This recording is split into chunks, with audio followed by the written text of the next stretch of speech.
Graça e paz, amados. Bom dia.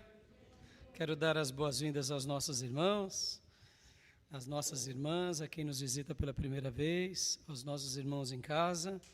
Está feliz nessa manhã tão linda? Amém? Vamos orar, meus irmãos, para Deus nos abençoar, para que a gente continue tratando do assunto pelo qual Deus colocou no meu coração, que é sobre o perdão, para que a gente aprenda um pouco mais sobre esse tema. Você precisa de aprender mais sobre esse tema? Ou já aprendeu de tudo sobre esse tema?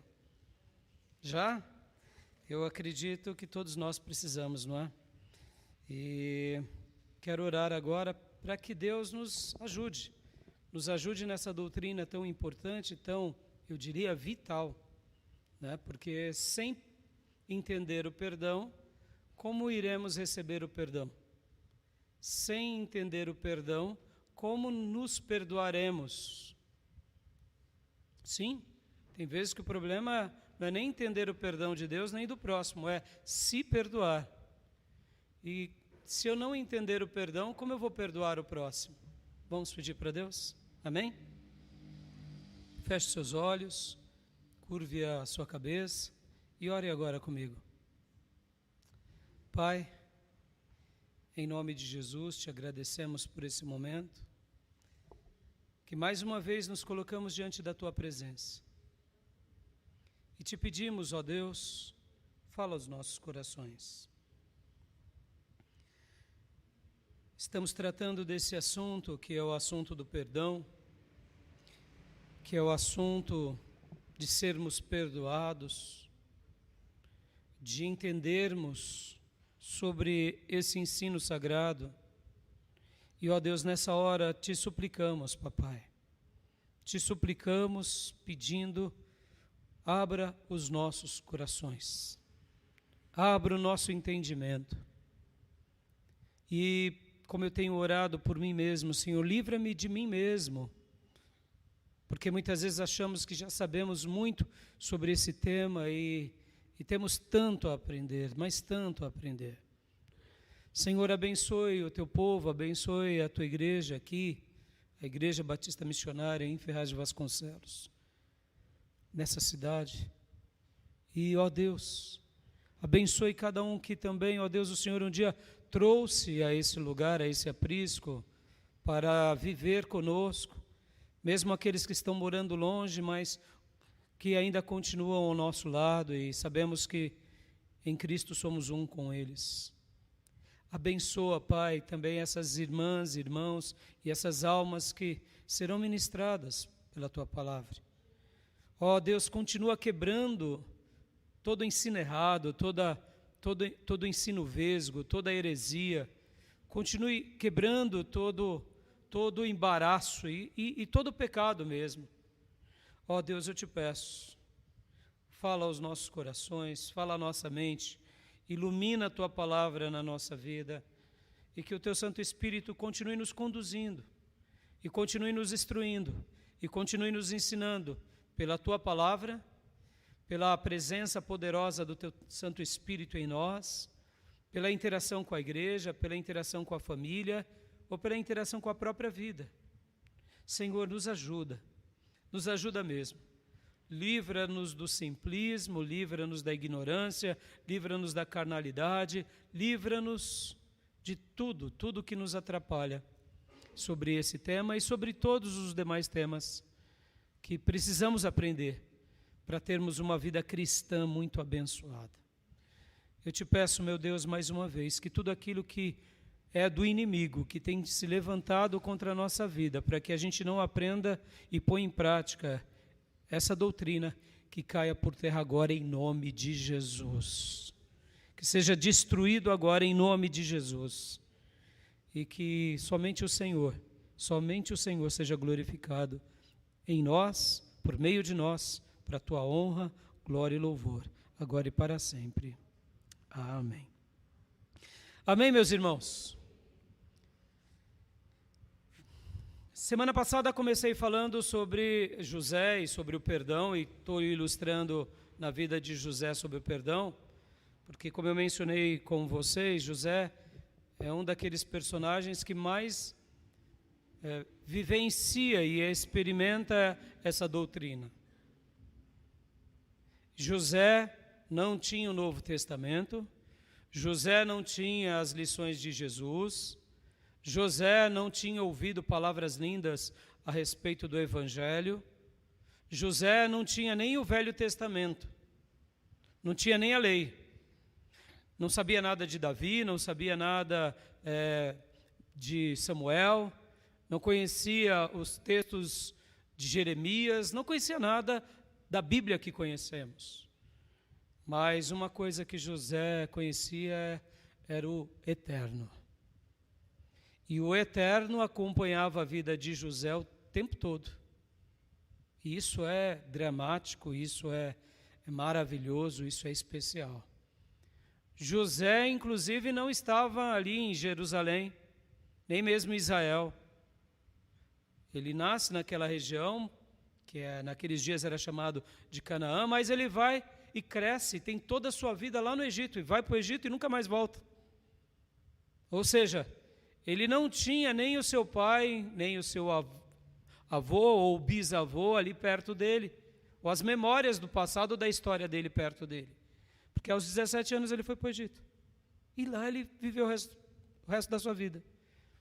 Mas aqueles primeiros 17 anos da vida dele marcaram a vida dele tanto que aquilo que ele já tinha feito valer na casa do seu pai o acompanhou por toda a sua vida. E ele consegue encarnar o que é temer a Deus, o que é amar a Deus, o que é obedecer a Deus e o que é entender sobre o perdão como poucos nas páginas da Bíblia. Posso ouvir um glória a Deus? Falar do perdão de Jesus, falar do perdão que ele nos deixa, falar da vida dos apóstolos e do Evangelho, que sofreremos por causa do Evangelho, que precisamos perdoar o inimigo, precisamos perdoar o próximo, quem é o próximo, a lição do bom samaritano, isso tudo faz parte da vida da igreja. E como eu perguntei semana passada e pergunto de novo, lidar sobre o perdão é fácil? Não. Se perdoar é fácil? Não. Entender sobre o perdão é fácil? Também não. Então, mais uma vez, como os apóstolos diziam, aumenta-nos a fé, que o Senhor nessa manhã nos aumente a nossa fé, para a gente aprender sobre isso. Porque, irmãos, se a gente não aprender sobre o perdão, a gente vai aprender muito pouco sobre Deus. Porque a tese que eu venho defendendo sobre o perdão é o seguinte, que ao entender o perdão, nós compreendemos melhor o quê? O perdão de Deus por nós. O perdão de Deus pela raça humana. O perdão de Deus por pessoas que ora são bondosas, mas ora são cruéis. Então, ao entender sobre essa doutrina, entendemos melhor a maneira e a forma que Deus deseja perdoar quem? Todos os seres humanos. Segundo lugar, é entender também sobre o perdão que precisamos desenvolver conosco. Sejamos honestos, tem hora que a gente não se perdoa. Não se perdoa. Tem hora que a gente não se perdoa porque escolhemos errados, ficamos remoendo no passado e fazendo perguntas como assim, por que eu fiz isso? E por que eu escolhi assim? E, em outras palavras, isso só nos adoece. Por que eu fui casar com fulana? Por que eu fui namorar com Beltrano? Por que eu fui fazer aquele negócio errado? Por que eu me permiti cometer aquele pecado? Por quê? A gente acha que vai melhorar a nossa vida, mas a gente entra numa espiral para baixo que só nos inferniza e nos adoece. Ou seja, gera-nos culpa. E quantas pessoas estão vivendo debaixo de culpa dentro da igreja? Por quê? Porque não aprenderam ainda a se perdoar. Porque não entenderam direito o perdão de Deus. Ou quem sabe entender o perdão de Deus, mas elas não se consideram dignas do perdão. Ora, e se eu não considero digno do perdão, como que eu vou perdoar o outro? Tem alguns irmãos e irmãs que até conseguem imaginar o perdão de Deus ao outro. Porque sempre fazem do outro do outro uma ideia assim, não, eu não mereço porque eu errei demais, eu fui muito chucro, muito ignorante, mas o outro não, o outro foi direitinho. Então Deus vai perdoar o outro, e até prega, até ensina, olha, Deus vai te perdoar, mas no fundo, essa pessoa não se sente perdoado. Então, meus irmãos, durante esses dias, como eu disse, e vou repetir, eu quero estar trabalhando sobre esse tema com muita calma, sem pressa nenhuma, indo aos poucos, para que realmente a gente possa entender melhor o perdão de Deus, se perdoar e assim aprender a perdoar o próximo. Tá bom? E hoje eu quero ler com vocês e continuar lendo com vocês o texto de Gênesis. Gênesis ainda, capítulo de número 42. Gênesis 42, nós estaremos lendo na NVI. Do texto que paramos em diante. Gênesis 42, do versículo 25 em diante.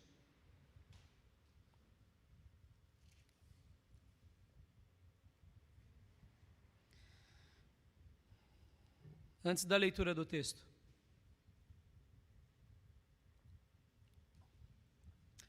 Nós somos muito pequenos, irmãos. Quando chegarmos lá no céu e perguntarmos para Deus sobre algumas questões, quem sabe, se considerando ser muito bom em algumas coisas, Deus vai olhar para a gente e falar, não, meu filho, não, minha filha. Sobre esse assunto, você não saiu dos primeiros degraus. Sobre esse assunto, você achou que dominava, mas não. A gente muitas vezes, como povo de Deus, como igreja, a gente tem uma autojustiça muito elevada de nós mesmos, ou quem sabe da igreja. Muitas vezes a gente acha que cresceu em muitas áreas, e quando a gente vai ver de uma forma, eu diria, muito honesta, a gente vê que não cresceu tanto. Que o verniz da religião nos enganou a nós mesmos. E lá no céu a gente vai ficar surpreso com muitas coisas. Porque a Bíblia fala que nós receberemos galardões. A gente vai receber recompensas. Você crê nisso? Eu creio nisso. Eu creio que o Senhor, Ele dirá, abra as tuas mãos e mostre as tuas obras, e a gente vai mostrar. Os pastores vão dizer, olha, Senhor, eu pastoreei, eu cuidei. Olha, sabe aquela ovelha, me deu muito trabalho, mas eu não desisti dela. E muitas vezes os pastores vão dizer para Deus, olha, eu ganhei multidões. E ali Deus vai ter um critério especial para tratar com cada um de nós. Porque a gente olha pelos olhos humanos, a gente olha pelo alcance monetário, pelo alcance das conquistas físicas. Nós somos assim. A gente olha pelo que a gente faz, pela bondade, pelas obras. Mas Deus vê diferente, irmãos. Deus vê diferente. Deus, Ele é muito mais santo, muito mais justo, muito mais perfeito do que qualquer homem nessa terra. E muito mais sábio. Quando chegarmos lá, a gente vai ficar surpreso, porque a gente vai esperar, de repente, um enorme galardão em algumas áreas, vai chegar o Senhor com um diamantezinho, bem pequenininho. Bem pequenininho. Em algumas outras áreas, a gente vai, de repente, dizer assim, não, aqui eu não vou ganhar nada. Ali naquela área, sobre aquela matéria, sobre aquela doutrina, não. Vai chegar o Senhor e falar, não, você foi muito bom, servo meu. Não, você está pensando que naquela área, lá na terra, você não causou impacto? Não. É porque você está medindo com a régua dos homens, com a régua da religião, com a régua da vida.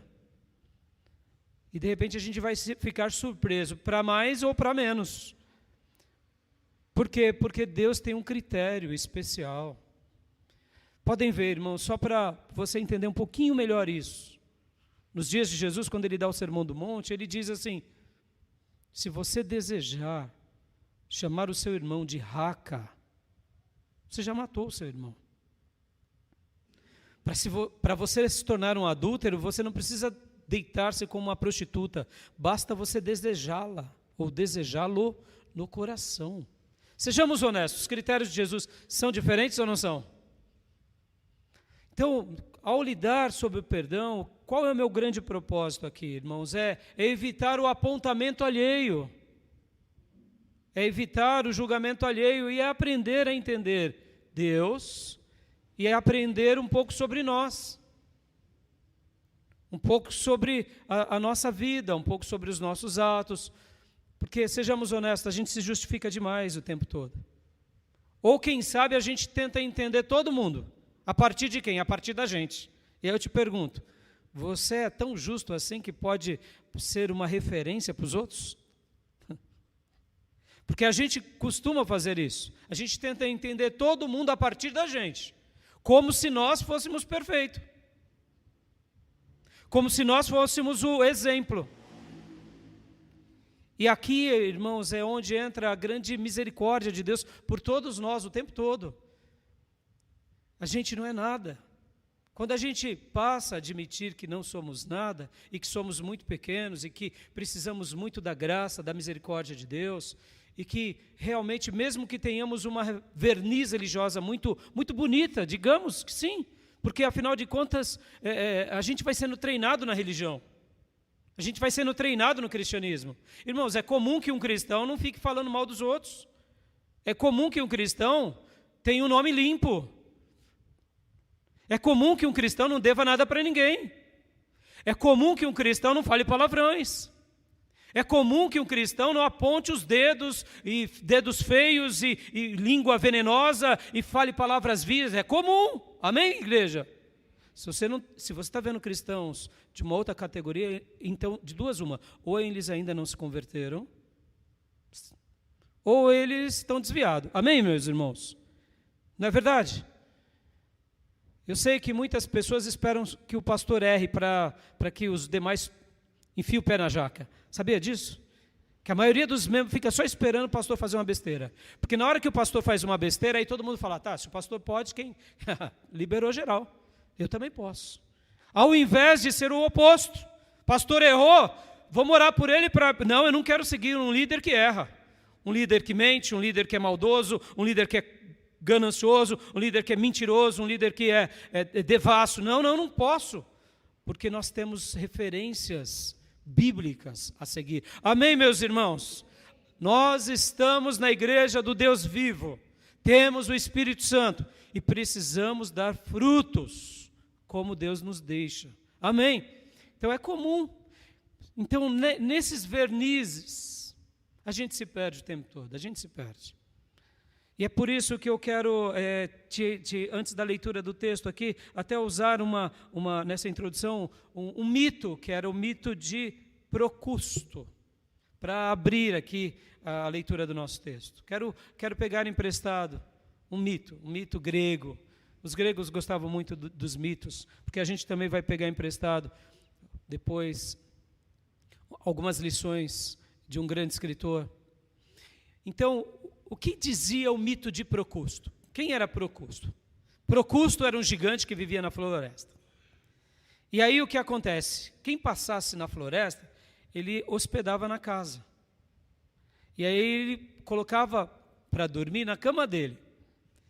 Se a pessoa que dormia na cama dele era menor do que ele amarrava a pessoa e esticava ela. Até ficar do tamanho da cama, porque, afinal de contas, eu dei abrigo, eu dei moradia. Então, você, catatauzinho, ele durante a noite, ele acordava, pegava aquela pessoa, amarrava os pés às mãos e ali numa morsa esticando, e a pessoa era esticada até o tamanho da cama. Aí, depois, no dia seguinte, ele liberava a pessoa. Por quê? Porque ele tinha um critério. Qual era o critério dele? A cama dele. Você tinha que ser do tamanho da cama para ficar na cama dele ou passar uma noite ali. E com os gigantes maiores do que ele fazia o oposto. À noite ele ia lá e esperava a pessoa dormir, acorrentava a pessoa, media na cama e via que os pés passavam, ele ia lá, arrancava os pés, ou senão as mãos. Ele era assim. Não, porque tem que ficar na medida, aí depois liberava a pessoa. Os gregos gostavam muito de mito. E o que ensina o mito de Procusto? Que a gente tem uma régua de medir. O que isso quer dizer? Quer dizer o seguinte: você tem que ser que nem eu. E se você for que nem eu, você está certo. Você está perfeito. Porque se você for diferente de mim, ou eu te estico, ou eu te amputo. Sejamos honestos. Não é assim o tempo todo? Sejamos honestos, não é assim? A gente não tem uma régua de medir para o amor? Não é assim? Porque eu fui amado na casa dos meus pais, e então meu marido não me ama como meu pai me amava, ou minha mãe, então meu marido não me ama. É verdade? A gente tem uma régua de medir ou não tem? Tem. A gente tem uma régua de medir sobre o perdão? Eu te perdoo, você está empolvorosa, você está explodindo, a panela de pressão está girando, o pininho está girando, mas eu te perdoo facilmente, eu te dou beijo e abraço, você não me dá beijo e abraço, logo você não me perdoa, não é assim? A gente tem uma régua de medir ou não tem? Sejamos honestos, a gente tem uma régua de medir em tudo, irmãos. E essa régua de medir, ela nos acaba, porque a gente está dizendo em outras palavras, eu sou perfeito e todo mundo tem que ser como eu, a minha semelhança. E aí eu te pergunto, a quem seguimos? Seguimos a nós mesmos? Quem é aquele que morreu por nós e ressuscitou ao terceiro dia? Jesus, é a Ele que seguimos, é o modelo dele. É o modelo dele de amor, é o modelo dele de perdão, é o modelo dele de ensino. Então vamos lá para José, porque José não tinha ainda contemplado o amado da sua vida, mas ele vivia do lado do amado da sua vida. E ele era conduzido pelo Espírito Santo. Ele nem sabia do Espírito Santo, mas ele era conduzido. Maravilhoso ou não é esse assunto, irmãos? Ora, se ele, José, no Egito, diante de Faraó, diante de um povo pagão, diante de chacais e deuses ímpios, conseguiu, porque nós não conseguiremos. Amém, meus irmãos? Que possamos, em nome de Jesus, entender sobre o perdão de Deus, sobre o alto perdão, para a gente perdoar o próximo em nome do Senhor. Amém?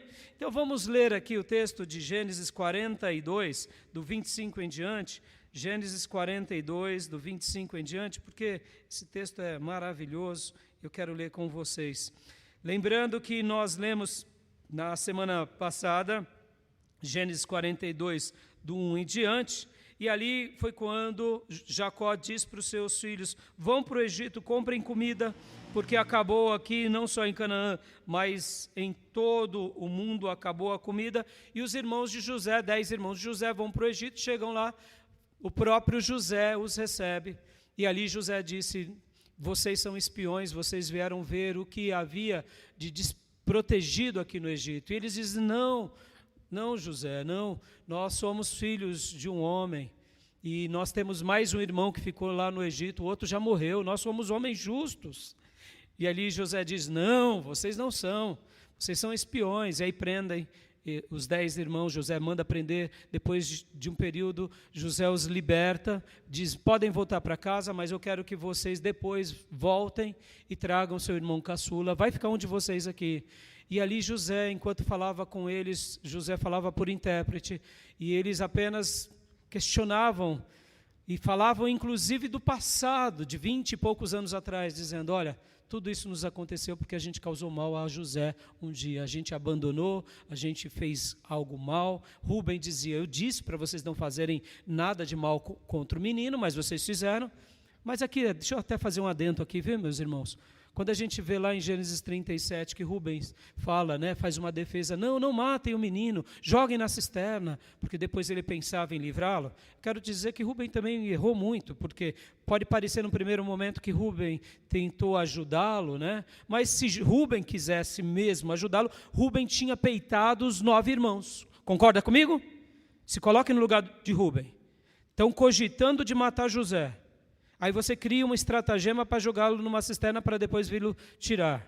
Ora, se é uma pessoa de índole, se é uma pessoa de caráter, se é uma pessoa convicta de que estão cometendo um delito, um assassinato, como Caim fez com Abel, ao irmão, o que você faz? Então vocês vão matar 2.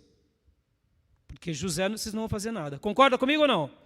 Então ali o ato de Rubem querer apaziguar, não ajuda muito também não. Eu não preciso de um amigo desse que me permite ir para uma cisterna, não é verdade? Ora, se me permitir ir para a cisterna, eu não quero esse amigo, não quero esse irmão, nesse caso. E aí quando Rúben vai lá ver o menino, aí o Judá tinha dado a ideia, não, matar não, que a gente vai ganhar, vamos vender. E vendem José por 30 moedas de prata. Ou seja, aqui Rúben, inclusive, quando menciona, também é meio que um comentário meio, vamos imaginar assim, é aquele comentário regado do quê? De remorso. Eu falei para vocês não fazerem nada. Mas também o que você fez de diferente? Sabe que negócio? O nosso presidente, o nosso prefeito, o fulano, a gente não faz nada. O pastor, mas a gente não faz nada, a gente não regaça a manga. Então, esse comentário é fútil, né? É uma cama de procusto, não é verdade? Se eu digo bastante sobre que todo mundo tem que melhorar, mas eu não melhoro nada, e eu não faço nada para que ninguém melhore, do que me adianta tal discurso? Só para me condenar ainda mais. Porque se eu aponto o dedo para todo mundo, mas eu não faço nada, está todo mundo errado, mas eu não mexo o dedo. Eu estou sendo um hipócrita daqueles, né, enormes, tá bom? Então aqui tiveram esse diálogo, e agora José, no momento que está tendo esse diálogo com eles, com o intérprete, José se retira, chora, porque José, como eu tinha dito, né, José os testa no primeiro momento, e José tem o desejo de perdoá-los. E aí José deixa um dos seus irmãos preso e diz, podem voltar. Foi exatamente esse momento. Simeão fica preso, e aí eles voltam para casa, e agora é o versículo de número 25. Por gentileza, vamos ler juntos? Compartilhem no telão, por gentileza. Gênesis 42, 25. Em seguida, José deu ordem para que enchessem de trigo suas bagagens, devolvessem a prata de cada um deles, colocando-a nas bagagens, e lhe dessem mantimentos para a viagem, e assim foi feito. Eles puseram a carga de trigo sobre os seus jumentos e partiram. No lugar onde pararam para pernoitar, um deles abriu a bagagem para pegar forragem para o seu jumento e viu a prata na boca da bagagem. E disse a seus irmãos, devolveram a minha prata. Está aqui em minha bagagem. Tomados de pavor em seu coração e tremendo, disseram uns aos outros, abre aspas, que é isso que Deus fez conosco, fecha aspas. Ao chegarem à casa de seu pai, Jacó, na terra de Canaã, relataram tudo o que lhes acontecera, dizendo, o homem que governa aquele país falou asperamente conosco e nos tratou como espiões, mas nós lhe asseguramos que somos homens honestos e não espiões. Dissemos também que éramos 12 irmãos, filhos do mesmo pai, e que um já havia morrido e que o caçula estava com o nosso pai em Canaã. Então o homem que governa aquele país nos disse, vejamos se vocês são honestos. Um de seus irmãos ficará aqui comigo, e os outros poderão voltar e levar mantimentos para matar a fome das suas famílias. Tragam-me, porém, o seu irmão caçula, para que eu comprove que vocês não são espiões, mas sim homens honestos. Então lhes devolverei o irmão e os autorizarei a fazer negócio nesta terra. Ao esvaziarem as bagagens, dentro da bagagem de cada um estava a sua bolsa cheia de prata. Quando eles e seu pai viram as bolsas cheias de prata, ficaram com medo. E disse-lhes seu pai Jacó, vocês estão tirando o meu filho de mim. Já fiquei sem José, agora sem Simeão, e ainda querem levar Benjamim? Tudo está contra mim. Então Rúben disse ao pai, podes matar meus 2 filhos se eu não o trouxer de volta. Deixa-o aos meus cuidados, eu o trarei. Mas o pai respondeu, meu filho não descerá com vocês. Seu irmão está morto, e ele é o único que resta. Se qualquer mal lhes acontecer na viagem, que estão por fazer, vocês farão estes meus cabelos brancos descer à sepultura com tristeza. Até aqui, por enquanto. Essa é uma história muito forte, porque, como eu mencionei há pouco, por que José colocou de novo os recursos da compra do trigo na bagagem de cada um deles? Por que José não se revelou no primeiro momento? Por que José criou essa estratégia de deixar um preso, enquanto eles comentavam ali na primeira comitiva e depois quando ele foi liberá-los ali na prisão? Por que José criou essa situação? Seria José maldoso? Seria José ruim em, de fato, fazer tudo isso? Qual foi o propósito? Qual foi o propósito? Então, como eu mencionei na semana passada, no meu primeiro ponto, a primeira atitude de José, que ele testa inicialmente, dos versículos 1 ao 22, os irmãos, ele testa. Meu segundo ponto foi a segunda atitude dele, que José estava disposto a perdoar. E nós notamos isso pelo gesto de se retirar para chorar. Porque quem está com ódio não chora. Quem está com ódio pode até ter o choro do ódio, mas é diferente. Vocês sabem que o choro do ódio vem carregado do quê? De revolta, vem carregado de maldade. E agora, a terceira atitude de José foi que ele continua testando seus irmãos. Nessa porção que nós lemos aqui, José continua testando seus irmãos. Ué, por que ele continua testando? Qual era o propósito deles? Qual era a razão dele? Eu quero gastar algum tempo aqui com vocês falando um pouco sobre isso, irmãos. Porque quando a gente vai tratar sobre o perdão, como nós não entendemos direito o perdão de Deus, como nós não entendemos direito sobre a arte de se perdoar e de perdoar o pouco, a nossa cama de Procusto ela é muito ruim. Mas aqui eu quero usar o case de José do Egito como alguém que não é como nós. Admitamos. Ele é uma pessoa diferente. É uma pessoa especial.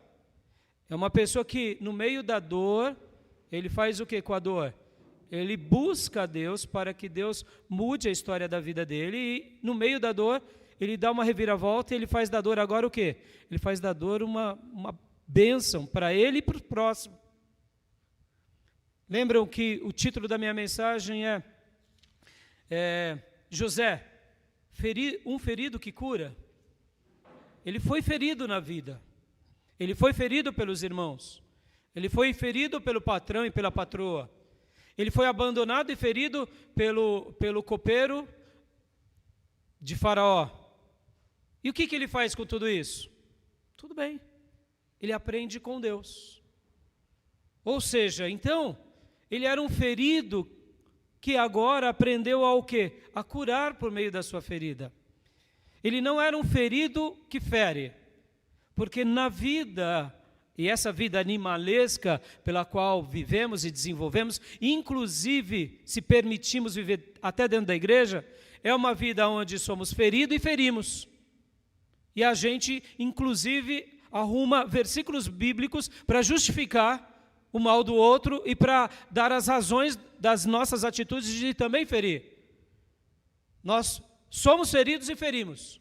Por quê? Porque, afinal de contas, o fulano é um endemoniado, fulana é um desviado, Beltrano me abandonou, eu não sou bobo. Não é assim? Sejamos honestos. Mas José não. José, ele continua testando aqui os seus irmãos, mas ele era diferente. Por quê? Porque ele aprendeu com Deus. E eu quero pegar emprestado agora aqui um assunto que foi desenvolvido por um escritor muito famoso, que foi professor de Harvard, de Yale, e também ele deu aula no seminário de Ontário, lá no Canadá, que é Henry Nouwen. Ele é um padre, mas o assunto que ele desenvolve, mesmo como religioso, um padre católico, foi brilhante, brilhante. Ele desenvolve uma tese que é o curador ferido. O curador ferido. E o que ele quer dizer dentro dessa ideia que ele ensinou e escreveu lindamente em muitos lugares, e eu aprendi muito com ele? Que na vida nós podemos ser feridos que ferem ou feridos que curam. O que temos escolhido viver? podem ver que algumas pessoas aprendem com a vida e com a velhice, mas outras envelhecem e não aprendem. Não é assim? Se tornam ainda mais rabugentos e mais cruéis. Ou seja, é um ferido que continua ferindo e ainda preso àquele passado pelo qual foi ferido e fere quantos precisaram ao seu redor. Sejamos honestos, irmãos, a vida do ser humano não é assim? Não é essa vida animalesca, aonde o mais forte domina sobre o mais fraco? E se você me feriu, eu te firo ainda mais porque eu vou ter que te vencer? Essa é a lei dos homens, essa é a lei da selva de pedras, mas não é a lei de Deus. Pode ver que a gente pode até vencer na vida, mas diante de Deus a gente já morreu. Então Henry Nouwen vai trabalhar bastante sobre o curador ferido. Qual é a proposta dele? A proposta dele é ensinar a líderes a saírem da defensiva, porque quando a gente olha para um grande líder que nem José, a gente diz, não, ele era perfeito. Ele era perfeito, e já que ele era perfeito, então ele sabia lidar com essa situação. Não, José não era perfeito. Só que José, ele era ensinável. José aprendeu com a dor. José, ele aprendeu com a queda. Porque ele fez ele chegou à seguinte conclusão: tá bom, meus irmãos são maus. Eles me venderam.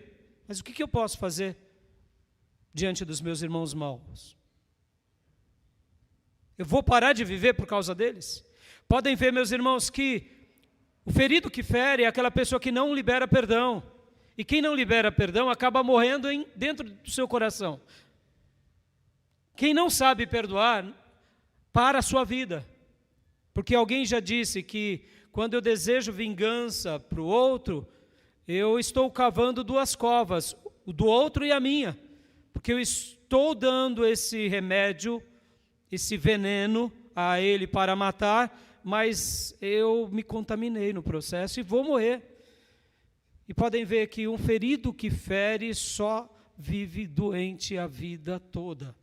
E mesmo como filhos de Deus, nós não estamos imunes a esse veneno, que é o veneno da vingança. Então José, ele aprendeu todas as lições do Henry Nouwen, só que o Henry, ele pôde expressar em algumas palavras que a gente compreende. Por isso que se tornou um clássico o assunto desse professor e desse escritor. Porque a gente pode ser um curador ferido ou alguém que fere também.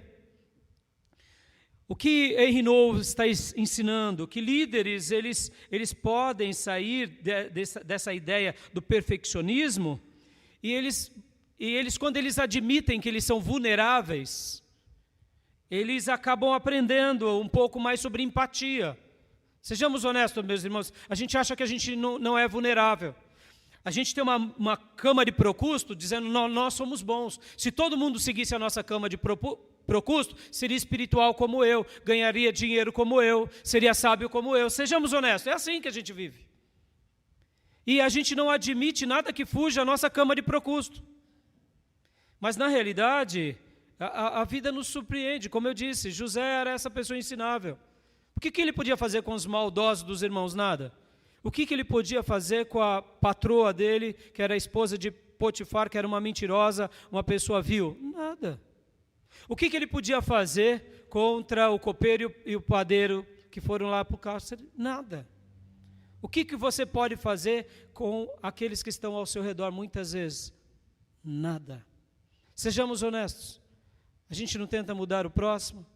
A gente não ora bastante para Deus mudar algumas situações e algumas pessoas? E parece que quanto mais a gente ora, mais demônio ele se torna, não é? E aí? E aí você vira o quê? Um curador ferido ou um ferido que fere? Percebam, irmãos. Henry Nouwen vai estar dizendo o seguinte, o que ele quer ensinar sobre o curador ferido? Aceite, aprenda a fazer uma aceitação da fragilidade humana. Aprenda a fazer uma aceitação da fragilidade. Nós não teremos a resposta para tudo. A gente não é absoluto em muita coisa. Nós somos finitos. Nós somos finitos. Tem pessoas que se sentem invencíveis na vida. ora porque elas são boas mesmo no que fazem, mas ora porque elas são tolas mesmo, elas têm uma arrogância maior do que cabe nelas.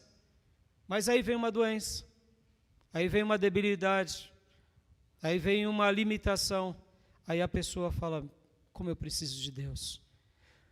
Aceitar a fragilidade na dor é importante, mas aceitar a fragilidade com o bom senso é melhor ainda, porque somos fracos, meus irmãos. Outra coisa que Henry Nouwen vai nos ensinar é sobre a força do sofrimento. Como assim, pastor? No momento em que sou atingido por algo que me fere muito, e eu reajo positivamente sobre aquilo, agora eu aprendo a ter empatias, compaixão, e eu naturalmente crio força no meio do sofrimento. Vamos lá, meus irmãos, uma mãe que perdeu um jovem de uma bala perdida por causa da polícia e por causa de criminosos. Vamos tentar imaginar, porque a gente não sabe o que é isso, a dor dessa mãe e desse pai. Aí eles criam uma ONG, seja ela qual for. Aí vem muitas pessoas e criticam, por que não criou antes? É óbvio, meu irmão, ele não tinha essa dor. Ele não sabe o que é essa dor. A gente não sabe o que é essa dor. A gente só vai saber a dor de uma mãe que perdeu um filho para as drogas ou para o suicídio, se Deus me livre e guarde a gente passar por isso. A fragilidade, ela pode nos atingir no momento dos mais variáveis. Mas se nós formos como José, a gente vai fazer com que haverá força no meio do sofrimento. Ou seja, a gente vai dar uma reviravolta.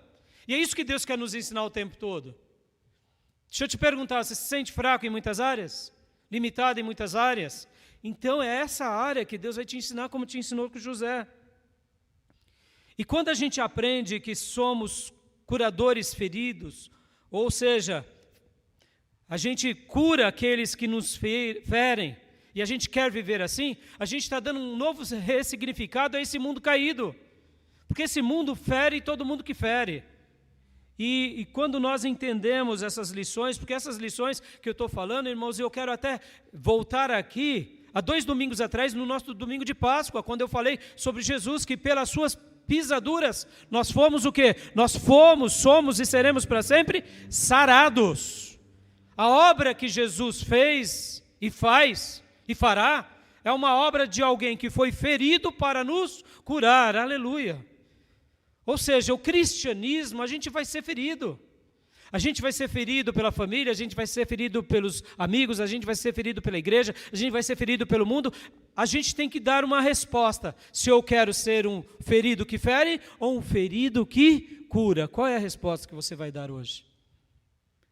Porque quando a gente dá uma resposta positiva, a gente busca um novo significado nesse mundo que vai sendo transformado, não pelo conhecimento humano, mas pelo poder da cruz em Cristo. Amém, meus irmãos? Por isso que eu quero usar José.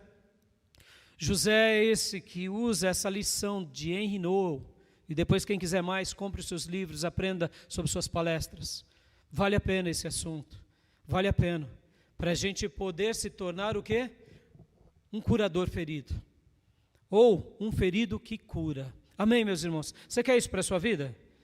Mas saiba de uma coisa, isso vai ser difícil. Não pense que vai ser fácil. Porque aqui é um estilo de vida, está baseado numa escolha. Lembra que eu disse na minha introdução que a gente faz muita confusão porque a gente é muito pequeno? A gente acha que perdoar é voltar a tomar café com quem nos traiu. Não, meus irmãos. Perdoar não é voltar a tomar café com quem nos traiu. Não é voltar a ser amigo de quem te feriu, não. Mas é desejar bem para eles. Ah, pastor, só isso? Só isso. Seja honesto comigo. Quando alguém te traiu muito, desejar bem é pouca coisa? Claro que não. Claro que não. A gente tem que romper um demônio que mora dentro de nós, chamado o quê? Vingança, ódio, rancor. Sejamos honestos. Só de desejar bem, orar sem peso, orar sem culpa, e falar, Deus, abençoa aquela pessoa onde quer que ela esteja, isso é libertador. É libertador. Agora, se você voltar com o tempo a tomar café, aleluia! Mas aqui fica uma dica. Fica uma dica que eu aprendi com o pastor Bill Hybel. Ele falava sobre a amizade, ele falava assim, dê uma fatia do seu coração para a pessoa. Não entrega o seu coração logo de cara. Dê uma fatia. Espere alguns meses. Como a pessoa cuidou do seu coração? Cuidou bem? Então dê mais uma fatia. Não dê metade, não. E depois, passou 2 anos, dê mais uma fatia. Ao longo de 5 anos, ao longo de 10 anos, aí você pode dizer assim, eu já dei meio coração para aquela pessoa. Meio coração. Estão entendendo, meus irmãos? A gente é muito tolo. A gente gosta de uma pessoa, já entrega 99%. Aí a pessoa pega o nosso coração, joga no lixo, aí a gente pega e faz o quê? Eu não confio mais em ninguém, não. E quem morre? Quem é que agora se tornou um ferido que fere? Somos nós. Porque aí a gente deixa de confiar em parentes, deixa de confiar em pessoas, deixa de perdoar as pessoas. E quem é que morre espiritualmente? Quem é que morre relacionalmente? Somos nós, irmãos. Então, como que a gente faz? A gente vai dando aos poucos. Ah, pastor, e a pessoa que de fato nos traiu? Tudo bem. As pessoas nos trairão. E nós trairemos outros. Pastor, o senhor vai trair? Claro, meus irmãos, vocês estão esperando um pastor na régua de medir de vocês. Quem sabe vocês olham para mim e esperam assim, o nosso pastor é o apóstolo Paulo. Não, meus irmãos, tá... Queria ser 1% de Paulo, já estaria feliz na minha vida. Não, então o senhor não é Paulo, é que nem Pedro. Meus irmãos, eu sou Raimundo, cearense, que pastoreio aqui em Ferraz de Vasconcelos e que quero fazer isso pro resto da minha vida. Casado com a Nídia, pai do Lucas e do Felipe. O que mais? É isso que eu sou. Eu não sou Paulo, não sou Pedro, não sou Moisés, não sou Elias, eu sou eu. Percebam, muitas vezes vocês esperam de mim algo e quando eu não dou a resposta na altura de vocês, falam, pastor me traiu. E a igreja? A igreja é a mesma coisa, meus irmãos. A igreja batista é uma régua de medir. Mas a nossa igreja batista é igual a todas as igrejas batistas? Não, meus irmãos. Percebam, a gente é muito tolo. E o tempo todo a gente fica nessa comparação, nessa situação, e quando não acontece a gente ou adora a pessoa no sentido de querer bem, ou a gente manda embora. Não está errado, meus irmãos. A pessoa nos traiu, tudo bem. Qual o problema? Ah, ela está querendo causar mal, aí outra história. A pessoa continua te causando mal, então ela não pode mais fazer parte do seu relacionamento de vida. Mas a pessoa, ela fez algo e ela te traiu, tudo bem, perdoe ela. Segue a vida. Você não precisa dar mais uma fatia do seu coração para ela. Amém, meus irmãos?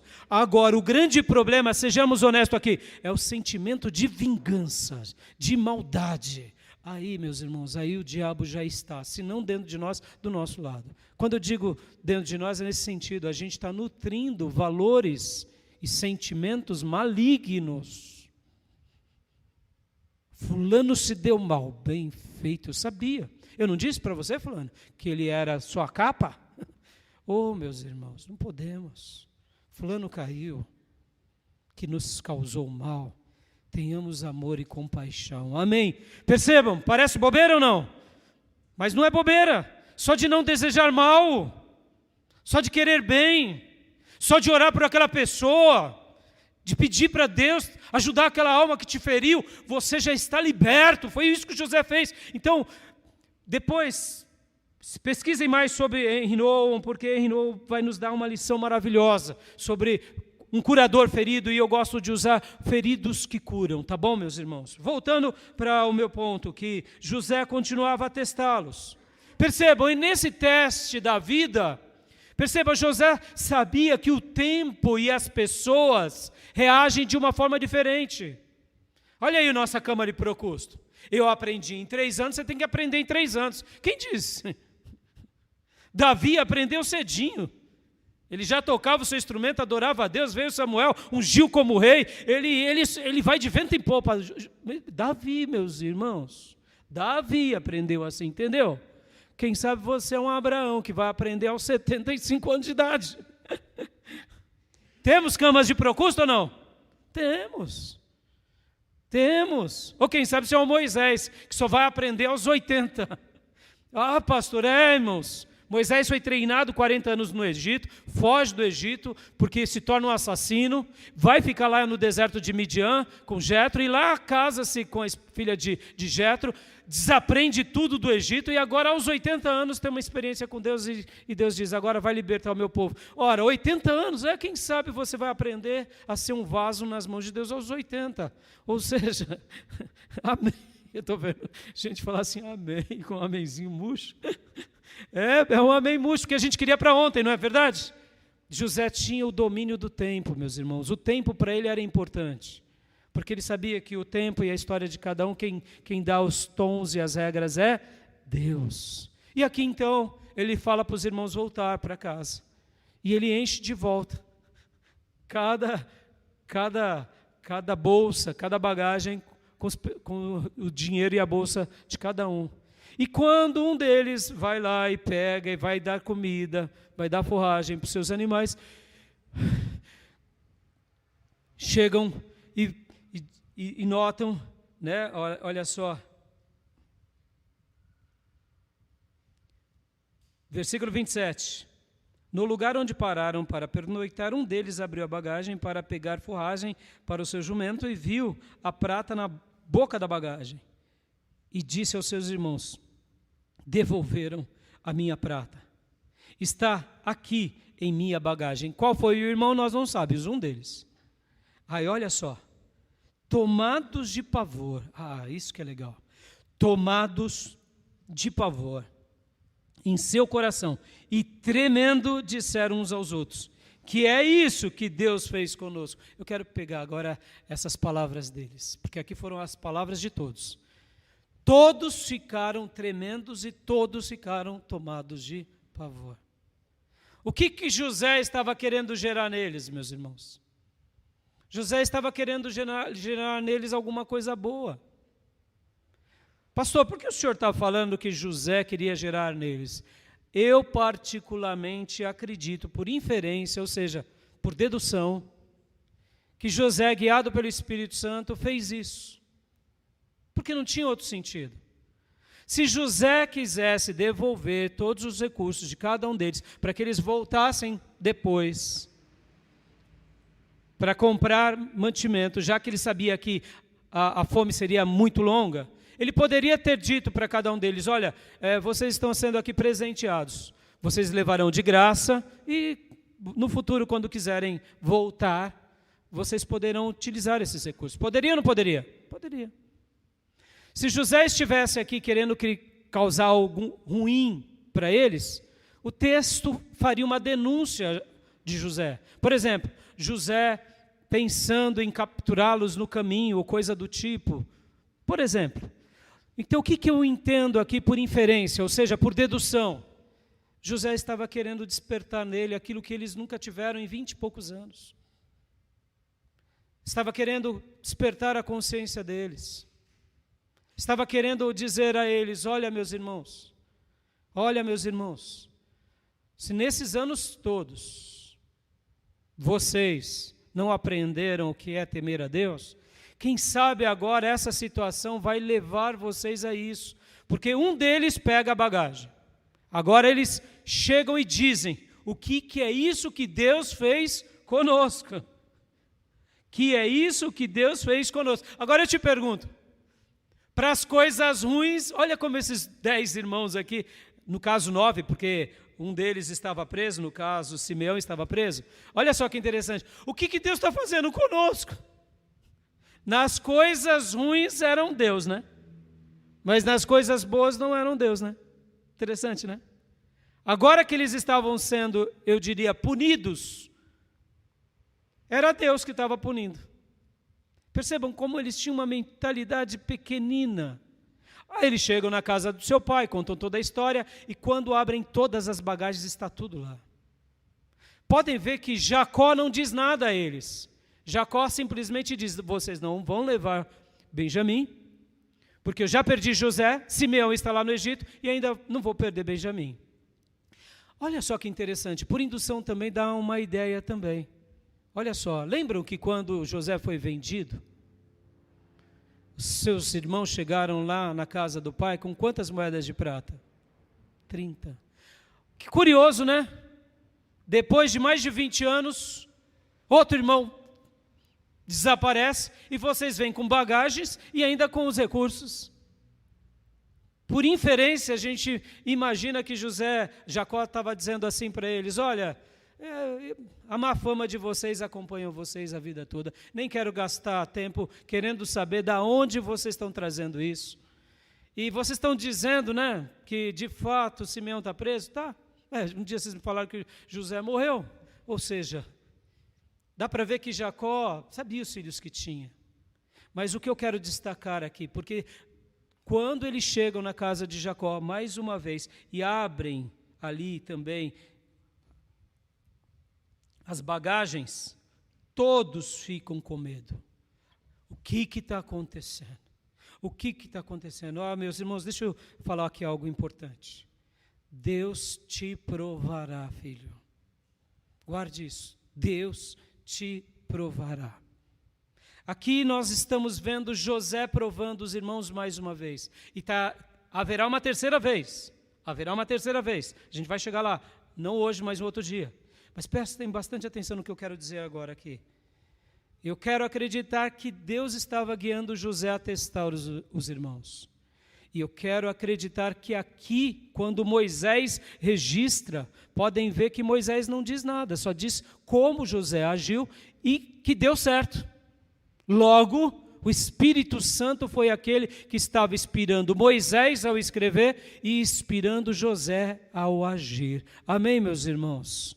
E eu quero te dizer que na história da sua vida, Deus vai te testar. Deus vai te amassar. Deus vai te moer. Talvez você diga: só nós, pastor? Claro que não, eu também, o tempo todo. Por quê? Porque a gente pode dizer: ou eu me torno um ferido que cura, ou um ferido que fere. O que você tem escolhido até hoje? José escolheu desde o início o quê? Ser o quê? Um ferido que cura. E os irmãos? Um ferido que fere. E como Deus agora estava despertando nos irmãos desviados uma transformação? Por causa do medo, por causa da dúvida e por causa das lembranças. O que estava acontecendo com eles aqui, meus irmãos? Eles estavam agora aqui vivendo aquele dissabor. Um dia cometemos um delito contra o nosso irmão. Nunca vencemos esse delito, porque nunca abrimos a nossa boca falando ao nosso Pai. Abra sua Bíblia aqui comigo agora em Provérbios. Eu quero ensinar um texto para você em Provérbios, que esse texto é magnífico e ele é importantíssimo para a gente repensar sobre isso. Sabe por que os irmãos de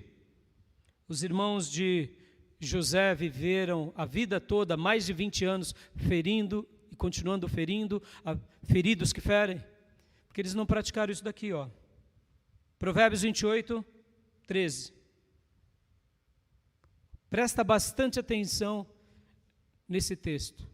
Esse texto pode ser a mudança da sua vida. Esse texto pode ser a mudança da sua história. De um ferido que fere para um ferido que agora cura os demais. Ou seja, um curador ferido.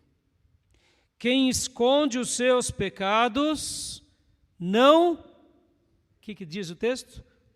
Provérbios 28, 13, vamos ler juntos? Quem esconde os seus pecados não prospera. Mas quem os confessa e os abandona, encontra misericórdia. Amém, meus irmãos? Mais de 20 anos passaram e eles conviveram com o pecado. Que tamanho foi esse pecado, pastor? Imenso. De terem mentido ao pai, a morte do irmão. Meus irmãos, o fato de confessarmos, de abrirmos nossa boca, de falarmos, de pedirmos socorro a Deus e ao próximo, é a prova de que nós não queremos mais viver naquele pecado. Por que muitas pessoas continuam sendo feridos que ferem? Porque eles não confessam seus pecados. Porque eles têm uma cama de procusto muito, muito perfeita, já atingiram um nível muito elevado. E eu te pergunto, será que fizemos isso? Será que somos tudo isso? Qual é o fruto que temos dado? Qual é o fruto que a nossa vida, a gente tem demonstrado dia a dia? Guarde isso, meus irmãos. Guarde isso. Precisamos confessar os nossos pecados a Deus e abrir o nosso coração ao próximo, pedindo ajuda, pedindo socorro, pedindo, sabe, me ajuda, meu irmão, me ajuda, pastor, me ajuda, pai, me ajuda, mãe. Essa situação tem me escravizado, porque o texto aqui é contundente. Se eu não abro a minha boca, se eu escondo o meu pecado, eu jamais irei prosperar. Não importa se você está 30 anos na igreja, 50 anos na igreja, já passou por 10 igrejas, se tornou pastor, apóstolo, arcanjo, não importa. Se eu não abro a minha boca com humildade, se eu não reconheço as minhas mazelas, se eu não faço essa avaliação, porque José se tornou um ferido que cura, porque ele não se vitimou com a vida.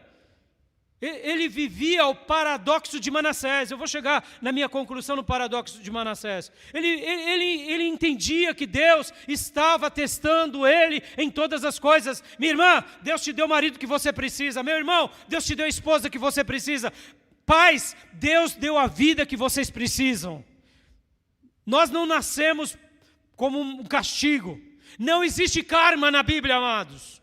Existe propósito, existe significado, existe princípio eterno. Se a vida te golpeou, aleluia, Deus tem um plano. O que você fez com os golpes do passado? Se jogou debaixo do tapete? Meus irmãos, o seu tapete vai vir à tona mais cedo ou mais tarde. O tapete dos 10 filhos de Jacó vieram à tona. O tapete, passaram-se 20 anos e não tem jeito, meus irmãos. Como que a gente limpa os tapetes? Confessando e abandonando, porque o texto diz, quem esconde os seus pecados não prospera. Você ainda tem rancor da mãe, você ainda tem rancor do pai, você não perdoa.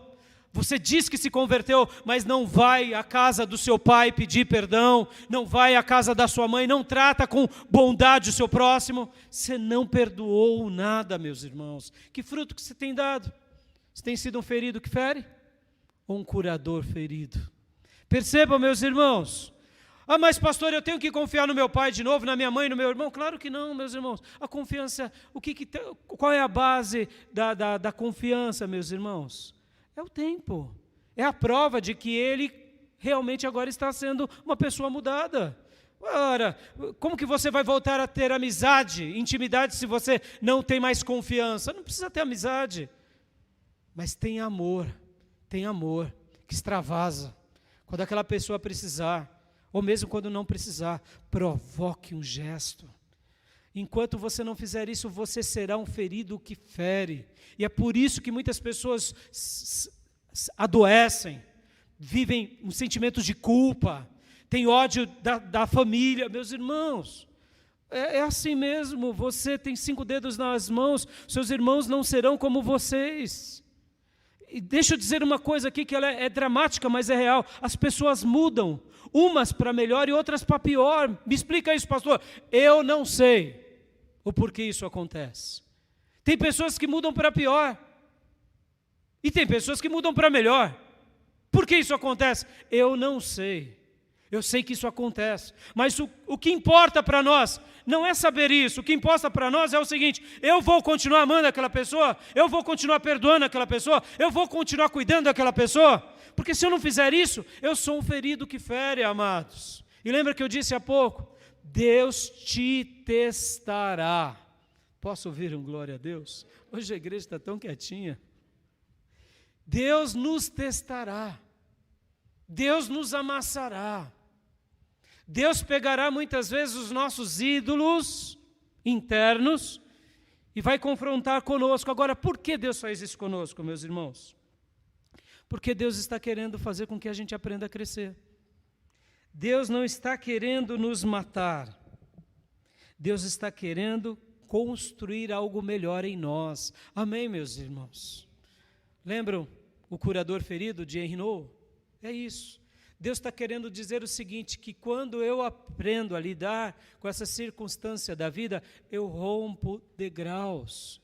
Porque aquele que encobre as suas transgressões não prosperará, mas aqueles que confessam e deixem, prestem bastante atenção, o poder de verbalizar, o poder de falar. Sabe aquelas coisas assim, quando a gente está numa roda de amigo e vem alguém e diz, como eu sou nervoso, como eu sou ruim, como eu sou mesquinho, aí os outros estão ali, até brincam. Pode parecer bobeira, meus irmãos, mas essa pessoa, mesmo numa roda de amigos, ele está cumprindo Provérbios 28:13. E no mundo espiritual ele está sendo liberto.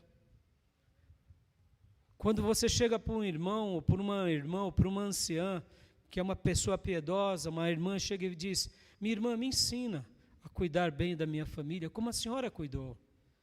Porque eu sou uma pessoa muito difícil de lidar. E eu vejo que a senhora é meiga, a senhora é doce, a senhora é um exemplo para nós.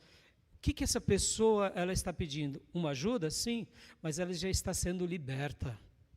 Porque espiritualmente, o texto não está dizendo como você vai cumprir isso.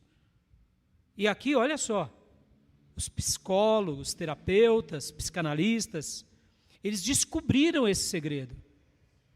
Por isso que num gabinete terapêutico, tanta pessoa é liberta. Por quê, meus irmãos? Porque ele falou. Porque as pessoas precisam falar. Porque no momento que você fala, você está o quê? Reconhecendo. Agora eu te pergunto, sejamos honestos, a gente tem facilidade de reconhecer?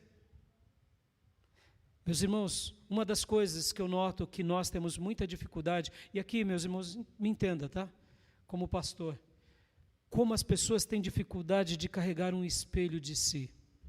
Elas não sabem olhar no espelho. E vou dizer mais, hein? Nessa sociedade aqui, em si mesmada, mimada, do Jesus fofinho, meu Deus, está difícil, até entre irmãos. Quando um pastor pega um espelho e fala, irmão, olha aqui, ó, deixa eu te mostrar um pouco como você é, ainda nós ouvimos, não sou eu não. Eu não sou essa coisa feia que está aparecendo aí nessa foto, nesse espelho. Esse chifre aí não é meu não. A gente como pastor não está tendo acesso. Porque as pessoas estão, como diz Paulo, com comichão nos ouvidos, querendo ser enganados por falsos profetas. Meus irmãos, peçamos a Deus, porque Deus, no momento em que Ele mostra as nossas misérias, Ele não está querendo nos matar, mas Ele está querendo nos ajudar, nos curar, para que a gente possa curar a outros. Amém, meus irmãos? Perceba, nos nossos dias, para eu ir para o meu último ponto, as pessoas querem ser instrumentos de cura ao outro sem ser curado. Não é uma tolice? Eu estou ensinando sobre santidade, enfiando o pé na jaca. As pessoas, elas amam um pregador que fala bem, ele pode viver mal, não importa. Não, se o pastor enfia o pé na jaca, chuta o pau da barraca, se ele é bandido, o problema é dele com Deus. Está comprovado que ele é um bandido, que ele é um falso profeta. Não, mas ele prega bem. Meus irmãos, cristianismo é diferente. A gente fez da igreja um teatro, um palco, uma encenação artística. Isso é bom para as novelas, para os filmes.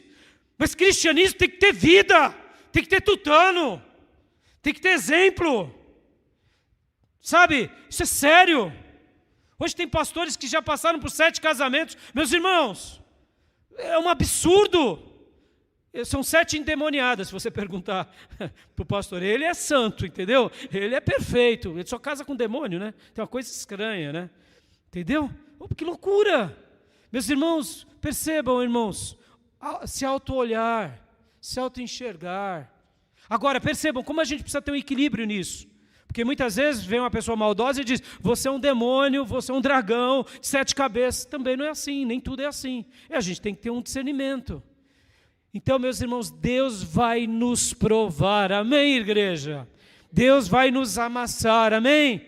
Mas Ele vai fazer isso tudo conosco porque Ele nos ama, porque Ele quer nos curar em primeiro lugar, para que a gente possa agora curar outros. E para eu concluir, tinha mais coisas para falar, mas vou deixar para as próximas mensagens. O que eu quis dizer sobre o paradoxo de Manassés? Vamos voltar um pouquinho? Vamos voltar um pouquinho em Gênesis?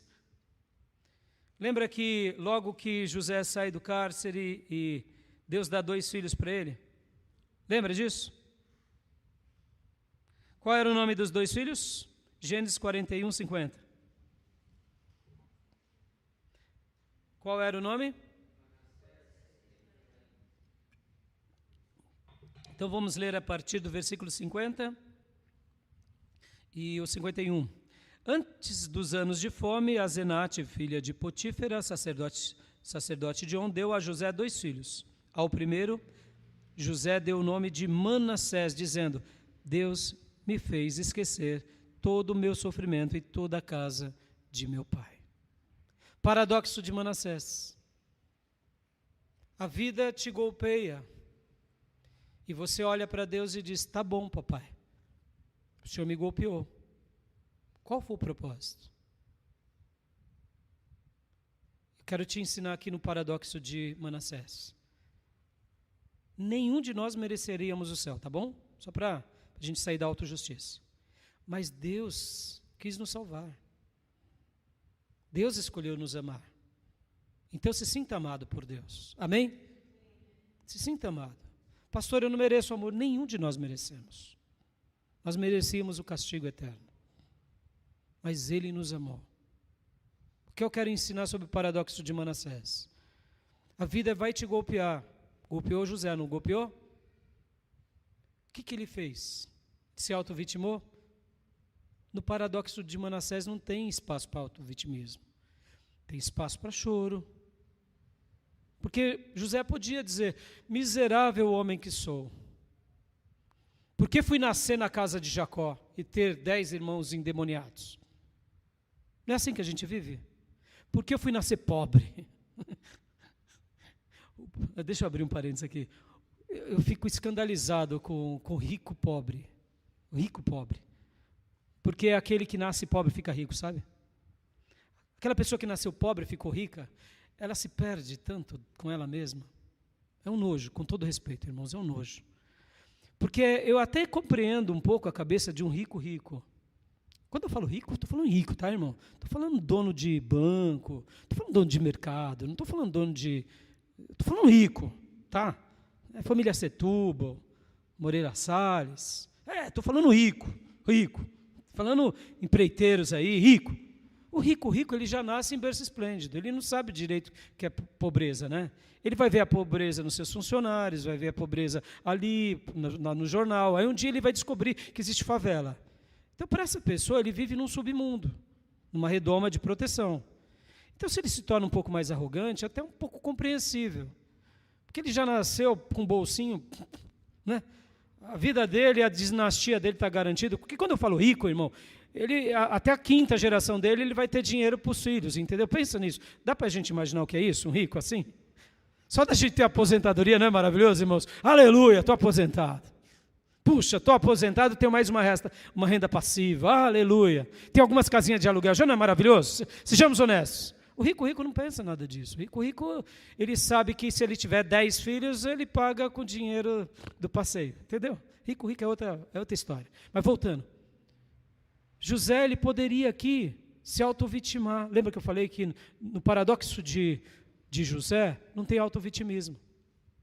Ele podia dizer: por que eu fui ter irmãos tão ruins? Os filhos de Lia eram os demônios. Que eu não sei se você sabe, né? Os filhos de Lia, que são alguns, todos eles eram os que deram mais trabalho. Os filhos de Lia. Ele podia dizer: eu não podia só ter a minha mamãe Raquel, porque os filhos de Lia eram cruéis. Rubem, Simeão, Levi, Judá. Percebam, são 6 os filhos de Lia. Os 4 primeiros, a Bíblia fala coisa horrorosa deles. E foram os que mais prejudicaram José. Ele podia se auto-vitimar, meu irmão. Vem cá, você tem se auto-vitimado quando a dor te bate na porta? Peça perdão a Deus, fala: Senhor, me livra do auto-vitimismo. Me livra do auto-vitimismo. Deixa eu ensinar uma coisa. Uma coisa é auto-vitimismo, outra coisa é choro honesto. Uma coisa é murmuração, tá? E outra coisa é lamento. Murmuração é: Senhor, só arroz e feijão hoje. Entendeu? Isso é murmuração. Para de ser ingrato. Você seria um infeliz se tivesse um hambúrguer na tua casa hoje, comendo só fast food e adoecendo. A gente é brasileiro, olha aí, olha o sol que nos banha. A gente tem um monte de defeito, mas a gente tem um monte de virtude, irmãos. Amém, meus irmãos? Sejamos honestos, a gente não sabe discernir nem a murmuração do lamento. Murmuração é ser ingrato, murmuração é ser maledicente, murmuração é isso. É falar mal de todo mundo, é a língua venenosa, é isso. E lamento? Lamento é a dor mesmo que vem sobre nós. Lamento é o quê? É a dor do filho. É incompreensão porque um filho nasce daquele jeito. É a dificuldade porque um marginal atingiu certa pessoa. É porque você está doente e você não sabe o porquê, você não fez nada por merecer. Lamento é legítimo, murmuração não. Autovitimismo é doentio. Tristeza não. A tristeza é legítima, a amargura não. O que é a amargura? É pegar a tristeza e dizer, eu não solto dela. Isso é amargura. Então perceba, no paradoxo de Manassés, eu quero dizer o seguinte aqui, José, o que ele está dizendo aqui no nascimento de Manassés? Deus me curou de todo sofrimento. Ele já tinha me curado, mas ele me curou ainda mais. E quando ele nos cura, o que acontece? A gente é liberto. De quem? De nós mesmos, meus irmãos. A gente deixa de ter cama de procusto. Porque a nossa régua de medir não passa a ser mais o padrão. Quem passa a ser o padrão é Deus, é a palavra dele. No caso de José, era a comunhão com Deus. Amém, meus irmãos? E aqui a gente vê na vida dele como ele encarnava esse perdão. Agora ele testou os irmãos, testar. Meus irmãos, olha só, testar os outros não tem problema, tá? Testar por maldade, todo problema, tá bom? Guardem isso. A gente vai voltar a falar sobre esses testes. Então, no paradoxo aqui de Manassés, o que Deus está querendo nos ensinar? Receba hoje a cura de todo o sofrimento do passado. Quem é que vai te ajudar e vai me ajudar? O Nazareno, Deus, o Espírito Santo do seu lado, a palavra de Deus, pessoas boas que Deus coloca do nosso lado. Notem como José era grande, ele não tinha nem pessoas boas do lado dele. Davi, ao ler a história de Davi, ele era genial, mas Davi se torna mais genial porque ele chama os sacerdotes para viver do lado dele, ele põe profetas para viver do lado dele, ele põe amigos para viver do lado dele, ele põe mulheres sábias como Abigail para viver do lado dele. E podem ver que na vida de Davi ele aprende até com essas pessoas. José não tinha nem amigos, mas José tinha Deus. Quem é que vai te fazer romper na sua vida, na sua caminhada? É o Senhor. E para eu orar, para concluir, você é um ferido que fere ou é um ferido que cura? O que você escolhe para você? Você tem uma escolha a fazer. Você foi até hoje um ferido que fere ou um ferido que cura? E o que você quer ser a partir de hoje? Um ferido que fere? Um ferido que cura. José é uma boa resposta para nós, de alguém que aprendeu com Deus, aprendeu com o Espírito Santo, que foi liberto. Liberto dele mesmo, liberto do pecado e que se apropriou do perdão de Deus. Quero orar com vocês, amém? Vamos continuar falando nas próximas mensagens. Ore comigo agora. Se a vida tem te surpreendido de uma forma muito difícil, peça a Deus agora, Senhor, me ensina. Eu quero olhar para a vida, como José olhou, e quero dizer, Deus, me ensina nessa dor. Me ensina nessa tribulação, me ensina nesse caos, e aqui estou, Senhor, aqui estou. E eu não tenho dúvida que, assim como o Espírito Santo de Deus ajudou José, ele vai te ajudar agora. De olhos fechados, onde quer que você esteja, vai orando por você. Vai dizendo para Deus, Deus, me ensina sobre o perdão teu a nós, sobre o teu perdão a mim, sobre o teu perdão que eu preciso dar ao próximo. Me ensina, Deus, me ensina. Se você está se enxergando agora em algumas áreas como alguém que só fere quem te fere, se você tem pessoas que você há tanto tempo não fala mais e porque você simplesmente tem vivido auto-vitimismo, eu te digo, viva a partir de hoje o paradoxo de Manassés. Seja curado em nome de Jesus de todo o sofrimento do passado. Abra a tua boca, confessa o teu pecado e receba a libertação hoje, em nome do Senhor. É isso que Ele tem para você. Vai até essa pessoa durante esses dias, dê um abraço. Não fale muito, só abrace essa pessoa, chore com essa pessoa e diga: olha, me perdoa, eu quero viver o que Deus deixou para mim. E eu estou aqui hoje porque eu quero te abençoar em nome de Jesus. Amém, meus irmãos? Quero orar por todos nós, quero orar por vocês. Pai, em nome de Jesus, muito obrigado, Pai. Muito obrigado pela vida de José. Muito obrigado, Deus, por essa pessoa que foi tão célebre, tão especial, tão maravilhosa, Pai. Uma pessoa, um filho tão maravilhoso, Deus. Ó Deus, obrigado, Pai. Obrigado porque mesmo quando ele testava os seus irmãos, ele não judiou, ele foi um instrumento teu. Por isso que eu acredito que o teu Santo Espírito, de uma forma, quem sabe, até de uma forma sutil, onde ele mesmo não percebeu, ele estava sendo canal de cura aos seus irmãos. Ó Deus, obrigado por José. Obrigado também, Senhor, porque tem hora que o Senhor vai nos testar, o Senhor vai colocar medo em nós, o Senhor vai colocar desespero em nós, o Senhor vai colocar tantas coisas na nossa vida, e eu não tenho dúvida que não é o Senhor nos castigando, mas é o Senhor querendo nos curar. Ó Deus, nos perdoa, Pai. Nos perdoa porque muitas vezes nós temos uma cama de Procusto muito horrorosa, muito pequena, aonde tudo é baseado na nossa medida ou na nossa criação. Hoje, Deus, nos livra da cama de Procusto, do mito de Procusto, ou nos livra de nós mesmos, Senhor. Porque nós queremos, Senhor, viver como José, que era um ferido, que foi ferido pela vida, foi ferido pelo próximo, mas que ele tomou uma decisão de apenas curar todos aqueles que Deus colocasse diante deles, inclusive aqueles que um dia o feriram. Papai, nos ajuda, Senhor, nos ajuda a viver assim, nos ajuda a ter discernimento sobre essas questões, entre o murmúrio e entre o lamento, entre a tristeza e o rancor.